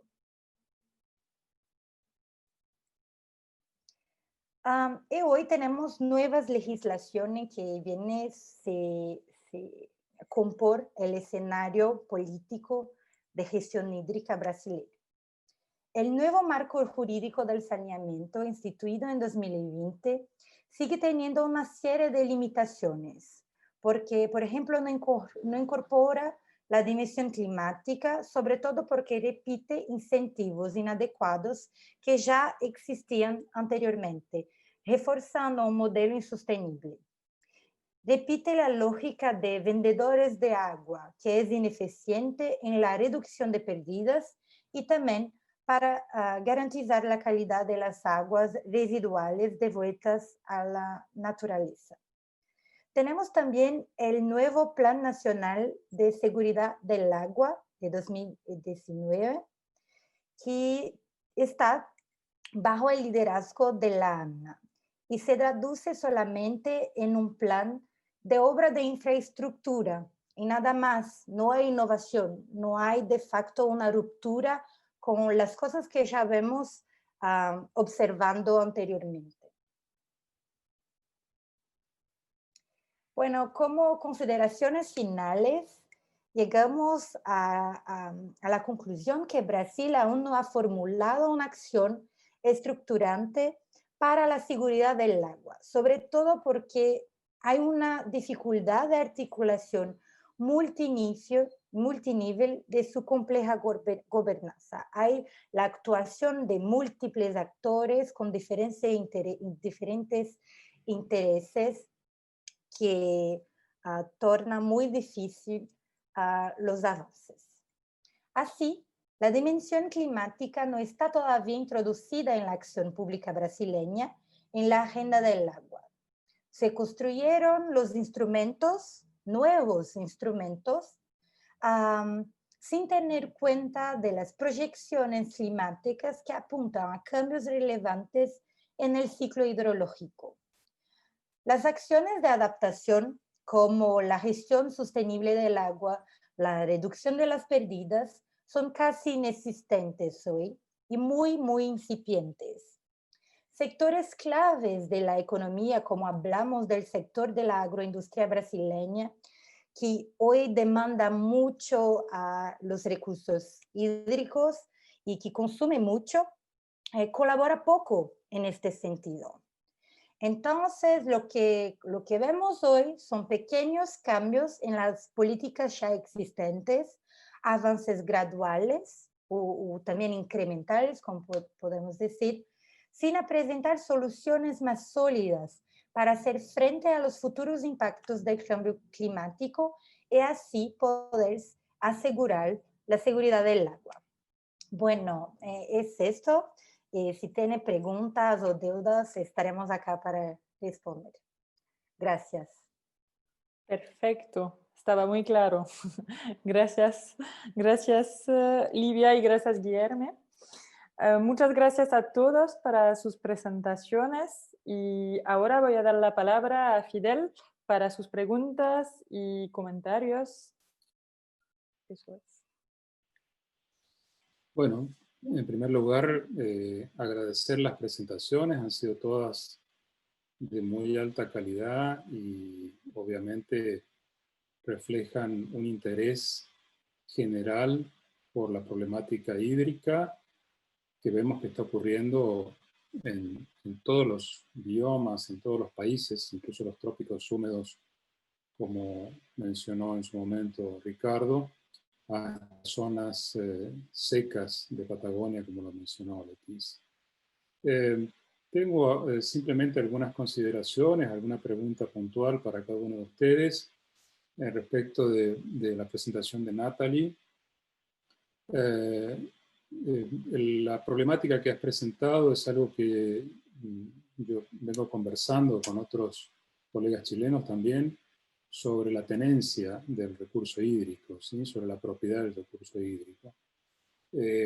Ahora, en esta compleja interacción en que se da entre la disponibilidad del recurso, la gobernabilidad y las inversiones que se hacen, ¿sí? Sobre los sistemas hídricos, me interesaría saber cuál es la percepción que tiene la sociedad chilena sobre esta problemática, principalmente en relación al poder de los particulares sobre el agua, que es una de las problemáticas que habías mencionado, en particular sobre la cuenca norte, analizada donde el recurso hídrico es mucho más crítico que en las cuencas del sur. Porque esto yo pienso que también tiene una vinculación con la legislación en Chile, con la Constitución, que en este momento creo que está en trámite o se va a cambiar, por lo menos ya hay una votación que indicó eso por parte del pueblo chileno, pero si estos mecanismos de propiedad o de acceso al agua restrictivos para que no tienen la posesión del territorio, van a dejar o desaparecer con nuevas legislaciones. ¿Y cómo lo ve la sociedad? ¿Cómo lo está viendo? ¿Cómo se lo está planteando? Bueno, muchísimas gracias por la pregunta y tocas un tema que a mí me parece, o bueno, yo soy colombiana de formación y mi tesis la estoy haciendo en Chile, así que yo tenía ciertos prejuicios al aproximarme al caso chileno y me encontré con una sorpresa, y es que a pesar de que el Código Chileno del 81 tiene una vigencia nacional, obviamente, la percepción de la sociedad chilena del problema de la propiedad privada, los recursos hídricos, es diferenciada espacialmente. Eso es lo que en geografía legal se conoce como las diferencias de los efectos espaciales de la propiedad privada. Y lo que ocurre es lo siguiente, y es que en la zona norte, desde finales del siglo XIX, yo encontré registros, y es que en Chile, en la zona norte, que es donde han existido problemas estructurales de escasez, es decir, que es una zona semiárida, como los recursos son recursos escasos, siempre bueno, no siempre, pero digamos que por lo menos hace un par de siglos hay registros de que el agua ha sido un bien privado. Y como se ha tratado como bien privado, eso está directamente relacionado con la construcción de infraestructura hídrica. Entonces, contrario a lo que uno se espera cuando uno va a la zona norte del país donde está instalada toda la agroindustria, lo que se encuentra es que allá la propiedad privada tiene un sentido muy asentado entre las poblaciones, allá no hay conflictos con el tema. O sea, a nadie se le ocurriría ir a las asociaciones de regantes, que son quienes capturan todo el agua, a decir que esa agua le corresponde a todos. Es decir, allá todo el mundo tiene claro que el agua tiene dueños y que si usted no tiene derechos de propiedad, no tiene nada que reclamar. Es decir, allá el conflicto está planteado sobre todo en términos de las aguas subterráneas, no de las aguas superficiales, que es un tema muy nuevo para el que todavía la legislación es muy precario, pero con respecto a las aguas superficiales, el derecho de propiedad en términos espaciales ha surtido efectos. Es decir, vuelvo y le digo, allá no hay ningún conflicto con respecto a los derechos de propiedad. Cosa distinta pasa en el centro y en el sur del país, donde estructuralmente los problemas de escasez no han sido tan graves, porque allá la escasez no ha presionado a la generación de infraestructura. Y una cosa muy importante y es que la infraestructura hídrica, contrario a lo que pasa con los derechos de propiedad sobre el suelo, la infraestructura es necesaria para la existencia de los derechos de propiedad del agua. Entonces, a mayor infraestructura, mayor conciencia de propiedad de los usuarios. Entonces, solo es posible ser dueño del agua si yo tengo infraestructura, si tengo cómo capturarla, si tengo cómo conducirla y si tengo cómo almacenarla.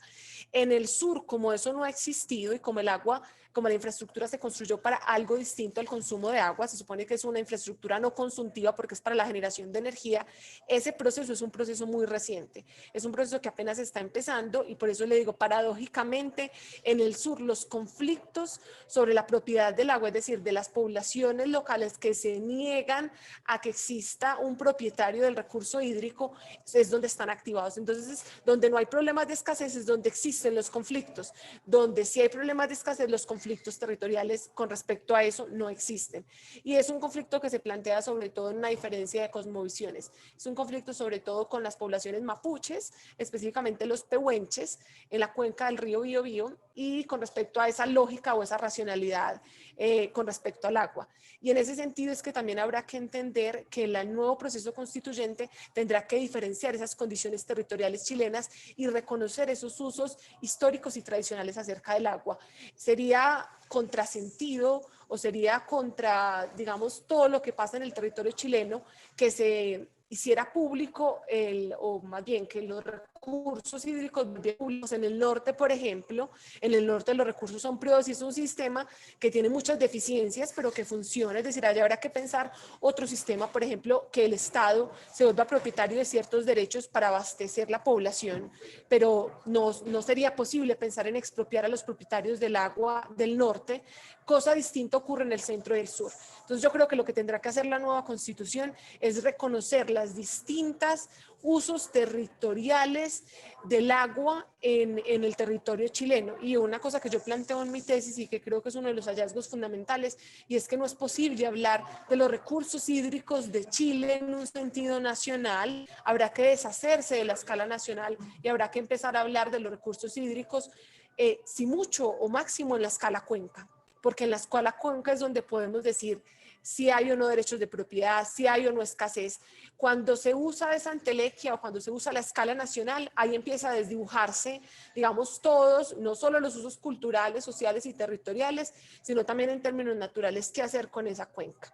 Eso, no sé si respondía a su pregunta.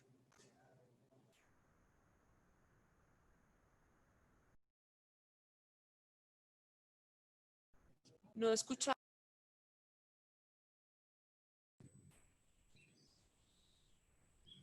Fidel, tenés el micrófono apagado. Perdón. Ahora sí. Bueno, gracias Natalie por la respuesta, una interesante discusión, nutrida discusión que se da.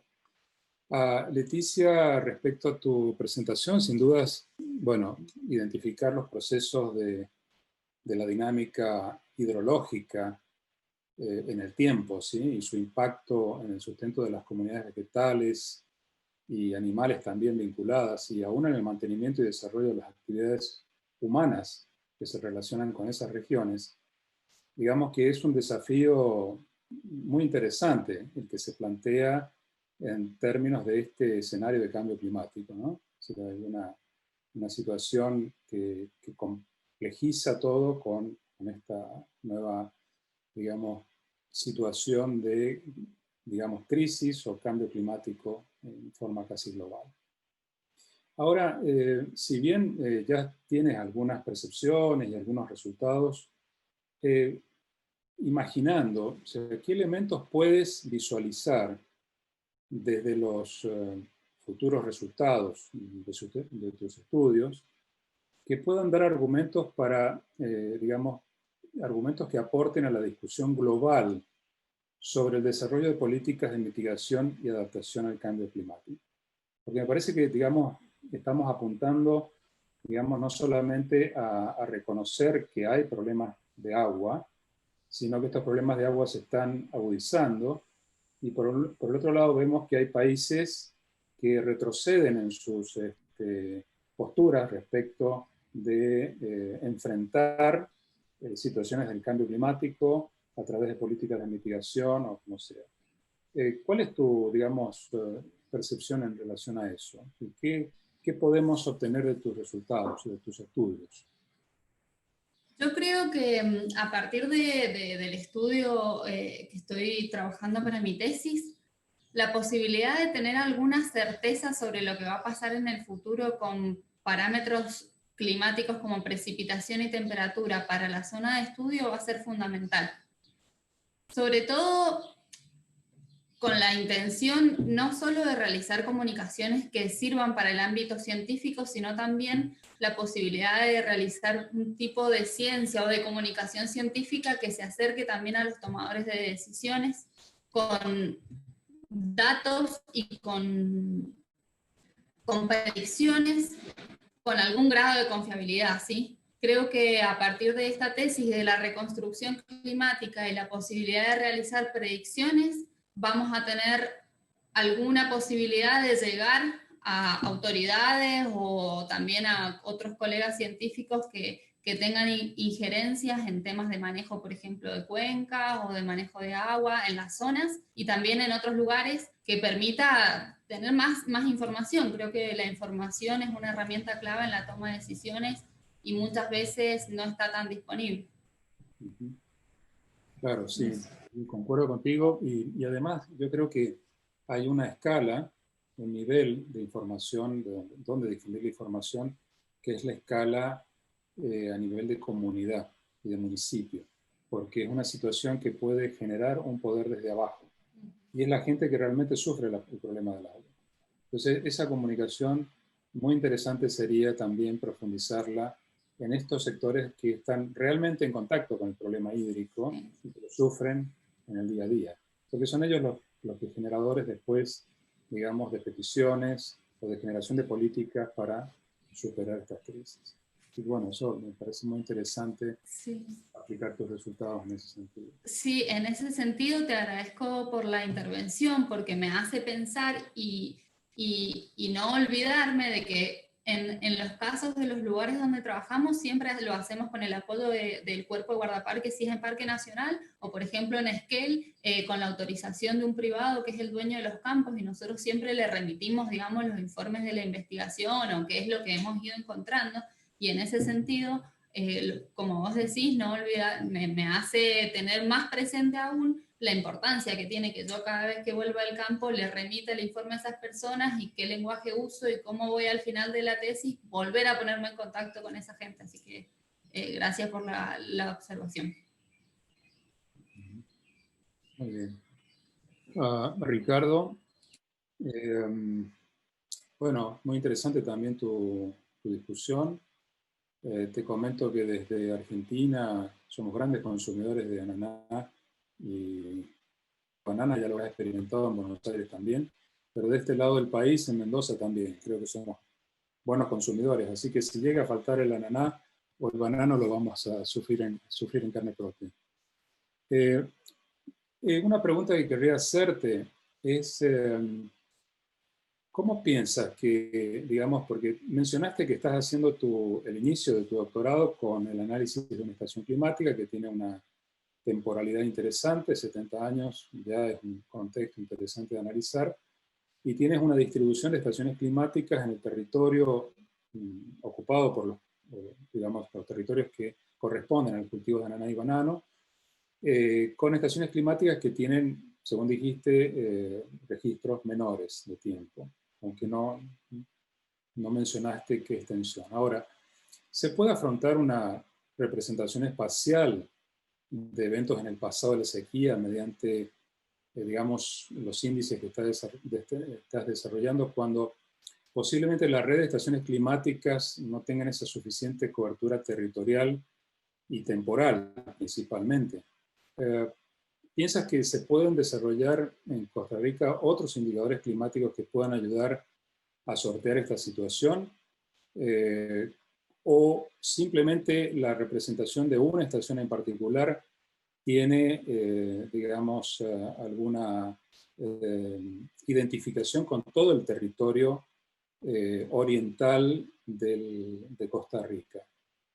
Porque eso siempre es un tema bastante importante, ¿no? Cuando nosotros tratamos de hacer análisis espaciotemporales, siempre nos encontramos con alguna limitación, o la distribución o la extensión de los registros. Bueno, muchas gracias por los comentarios y por la pregunta. Sí, o sea, pasa precisamente eso. Ahí las estaciones inclusive, o sea, esas son con las que nos quedamos al final, que van a ser 25 en total, pero al principio eran 50 estaciones, pero se tuvo que desechar, digamos, el resto de estaciones que no funcionan porque tal vez tienen registros apenas de 10 años, de 5 años, unas que se han instalado más nuevas. Entonces, bueno, para este tema, que es más un tema de climatología, no nos va a funcionar trabajar con estaciones con tan pocos datos. Obviamente lo ideal es contar, ojalá, con estaciones que tengan registros, o sea, para el tema climático en sí o de climatología, con 30 años, por ejemplo, para este tema de trabajar con el índice estandarizado de precipitación, con 30 años para hacer una climatología nos puede funcionar. Pero para poder hacer comparaciones, por ejemplo, de que si antes llovía más o llovía menos que ahora, cómo llovía antes, cómo llueve ahora, o si antes hubo más sequías que ahora, sí se ocupan estaciones, ojalá en las que se puedan comparar dos periodos de manera excluyente de 30 años, o incluso tener más datos más históricos, pero bueno, no es el caso de esta región. Sin embargo, bueno, actualmente, o sea, con todo el tema tecnológico y todo el tema del uso de modelos para representar precipitación, para representar temperatura principalmente, o sea, hay registros de satélites, hay registros de datos, digamos, grillados o de datos que se pueden bajar de internet y que están disponibles con modelos climáticos regionales, pero que esos modelos tienen la limitación de que hay que ver si realmente para áreas tan pequeñas como Costa Rica representan la realidad, o si no más bien están subestimando la información o si más bien la están sobreestimando. Entonces ya ahí empieza como todo un análisis de hacer una evaluación de esos modelos, que ya es una cuestión, digamos, que realmente como complicado, que lleva mucho su trabajo. Y bueno, y hay gente o hay investigaciones científicas que se dedican precisamente solamente a eso, a determinar si un modelo climático realmente representa las condiciones de un área específica. Y bueno, pero para eso tenemos que comparar entre si lo que el modelo nos dice, que es lo simulado, es verdad con respecto a la realidad del territorio, que para eso ocupamos las estaciones, porque si no, o sea, si no tenemos las estaciones, que las estaciones es lo real, es lo que se mide en el área, el dato simulado no nos va a decir nada. Y para áreas, por ejemplo, como Costa Rica, que son tan pequeñas y además donde hay un patrón orográfico importante en el que tenemos sistemas montañosos, valles, llanuras, etcétera, todavía se complica más porque la precipitación tiende, o principalmente la precipitación tiende a cambiar mucho en estas cuestiones.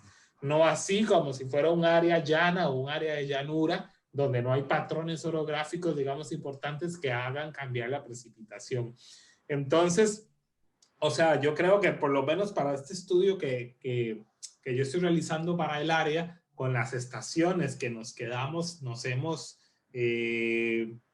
tenido como ese cuidado de que realmente tengan por lo menos 30 años. Si no tenemos 30 años de datos, la estación se desecha. Incluso algunas, por ejemplo, tienen datos del año 70, del año 80, pero tal vez tienen toda la década del 90 sin datos. Bueno, ya ahí no nos va a servir esa estación porque toda la década del 90 está sin datos. Nos puede servir por ahí si tiene datos del 60, 70, 80 y tenemos un periodo de 30 años como para comparar o hacer una cosa histórica, pero no nos va a servir para hablar de una climatología actual porque el 90 no está incluido, por ejemplo. Entonces todo eso hay que irlo sorteando y eso es lo que se llama en meteorología hacer un control de calidad de los datos, o sea, realmente analizar cada estación por aparte y ver cuántos datos faltantes hay, si la información, si no hay, digamos, datos, por ejemplo, con lo que se llama como outliers o ese tipo de datos que no tienen fundamento, o sea, que de un pronto a otro pasan datos súper arriba o súper abajo, entonces hay que hacer todo un tema de control de calidad y al final decidir si la estación sirve o no. Por eso al final uno desecha muchos datos y hay estudios meteorológicos que tal vez se hacen solo con 10 estaciones de 70 que habían inicialmente. Bien. Muy bien, muchas gracias por la respuesta. A futuro puedes intentar generar datos proxiclimáticos a partir de anillos de crecimiento y le pides a Leticia que te ayude a desarrollar esos estudios, ¿no? Sí, porque está súper interesante además. Claro, así es. Muy bien. Bueno, y nos queda Guillermo y Livia. Guillermo y Livia, el español de ustedes es mucho mejor que el meu portuñol, así que creo que se entendió perfectamente. Y gracias por la presentación. Y quería hacerles una consulta sobre el ANA, o sea, la Agencia Nacional del Agua, con quien he tenido algunas ocasiones de poder trabajar en el nordeste de Brasil en alguna oportunidad. Es un organismo, digamos, de mucha presencia en Brasil y de mucha seriedad también. Y que además está cumpliendo un rol muy importante en la administración de los recursos hídricos de Brasil. Ahora, por los problemas que ustedes plantearon, ¿sí? Y en opinión de ustedes, ¿qué acciones habría que intensificar para optimizar la articulación entre la seguridad del agua, que es el elemento que ustedes están discutiendo, con la gestión de la Agencia Nacional del Agua y las competencias federales? Porque eso también es algo que ustedes mencionaron como un elemento ralentizante en la efectivización de los controles o de la seguridad del agua. Y todo eso en un contexto de cambio climático. Si en definitiva es la Agencia Nacional del Agua quien debería tomar esa posta, debería aglutinar a los diferentes actores socioeconómicos de Brasil para poder ordenar un poco el tema de la seguridad del agua en contexto de cambio climático. Sí. Livia, ¿puedo comenzar? Gracias, Fidel. Ana, de facto, bueno, la Agencia Nacional de Aguas es un actor central. Interesante notar que en nuestro gobierno de ahora, con el presidente Jair Bolsonaro, desde 2019, uno de sus primeros actos fue una reducción, digamos así, de los números de ministerios y todo. En este cambio, ANA, que es una agencia independiente, autónoma, con una autonomía administrativa, financiera, con sus directores con mandatos de 4 años, Bueno, pero ANA era vinculada al Ministerio del Medio Ambiente. Ahora no es más. Es vinculada al Ministerio del Desarrollo Regional. Eso fue un primer cambio importante para comprender lo que hace ANA hoy. La segunda cuestión que yo diría es el instrumento de la outorga, que acá en Brasil llamamos outorga, no sé si en español es eso, pero es el derecho de utilizar el agua, que es un bien público. Acá llamamos de outorga. En las aguas y ríos de dominabilidad federal, ANA es el actor responsable por la emisión de las outorgas de este derecho. Entonces, ese instrumento es central incluso para esta dimensión climática y de la seguridad hídrica que hablamos. Yo diría eso como un factor fundamental. Y aún más reciente, ahora en julio de este año, 2020, ANA recibió una nueva competencia. Ahora en el sector del saneamiento básico. Entonces ANA cuida o trata de los recursos hídricos en Brasil y ahora en parte significativa de los servicios de saneamiento básico. ¿Y cuál es esta nueva competencia? De crear normas nacionales de referencia para la regulación de los servicios de saneamiento básico. Esta nueva competencia también es central para pensar y actuar con la seguridad hídrica y el cambio climático. Son estas normas de referencia. Yo diría, yo las comprendo como buenas prácticas para los prestadores. Por ejemplo, incentivo para los prestadores, disminuir las pérdidas en la distribución. O entonces, incentivos para que los prestadores de los servicios inviertan más dinero para evitar la polución del agua. Esa es la nueva competencia que ANA tiene hoy. Y por lo tanto, imagino que si observamos solo esos dos instrumentos, de la outorga, de los recursos hídricos y de las normas de referencia para el saneamiento básico, ANA tiene un poder muy grande en sus manos y que podría ayudar a Brasil a caminar a un escenario de más seguridad hídrica, de comprender el agua como un elemento integral, que necesita una mirada integral, y no solo como un recurso. Muy bien, muchas gracias por la respuesta. Muy bien, Malika, creo que hemos... Sí, muchas gracias. Sí, muchas gracias a todos. No sé si uno de ustedes tiene una pregunta más, si no, vamos a seguir. No, perfecto. Entonces está bien. Les invito a venir a las 5:45 para la mesa de restitución. Y quiero agradecerles y felicitarles para sus trabajos, que estaban muy interesantes. Y gracias a los espectadores, gracias a vos, Fidel, y gracias a todos. ¿Puedo decir algo? Sí. Sí, bueno, así de forma general, bueno, agradezco por la invitación que en su momento se hizo. Prácticamente creo que fue casi como un año que enviamos los resúmenes y bueno, ya, o sea, al final se pudo hacer.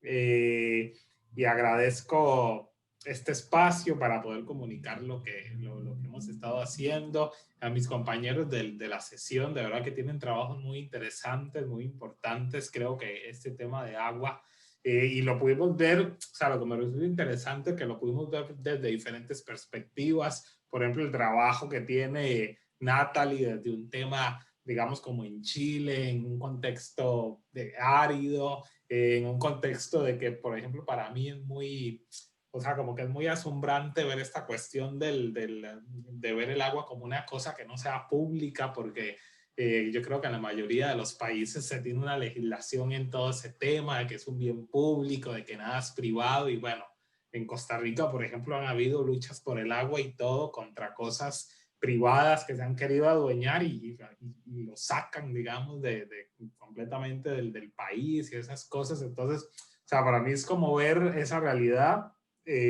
distinta que había escuchado alguna vez, pero realmente no la había detallado tanto como ahora que con Natalie que lo expuso, como que pude realmente darme cuenta de la dimensión que eso tiene en Chile. Y por ejemplo, el estudio de Leticia, que también me gustó mucho, me llamó mucho la atención también, tal vez porque estamos como también muy ligados con todo este tema de meteorología, de climatología, entonces por ahí obviamente que me llamó muchísimo la atención porque está como ligado un poco también con lo que yo estoy haciendo, con un tema de variabilidad y ver eso con el cambio climático, cómo podría empeorar. Luego, bueno, lo mío más como un tema agrícola, pero también climático y vemos esa perspectiva del agua ahí, ahora en una cosa en un país como Costa Rica que depende de la exportación y de la agroexportación y si no tenemos el recurso hídrico, que es lo que ayuda a que esos dos productos estrella que tiene el país, además del café, pero bueno, el café ya es otro contexto climático diferente, va a haber pérdidas en un montón de cosas, no solamente como la economía como tal de exportación, sino en los medios de vida de la gente, porque es un montón de gente que depende de esos cultivos, que trabaja en esos cultivos y bueno, y si no se tiene la información y toda la cuestión a la mano, no se puede, o sea, la gente no sabe, o la gente dice, mira, ya no llueve como antes, o mira, estoy perdiendo bananos, estoy perdiendo piña, etcétera. Y luego vemos el tema que presenta Guillermo y Livia, que también el tema de seguridad hídrica, pero ya visto también como ese otro contexto como más social, de gobernanza, que también está súper interesante, y en un país como Brasil, que tiene realidades tan distintas y un país tan grande, que si yo lo comparo con Costa Rica, o sea, Costa Rica es una cosita que sería ni un estado de los de Brasil, o sea, completamente menos que un estado de Brasil, es el tamaño que tiene mi país. Entonces, a ver esas realidades tan distintas es como, wow, o sea, imagínense lo que es planear una cosa hídrica en un país tan extenso, bueno, en el mismo Argentina igual, o sea, un país tan grande con tantas realidades.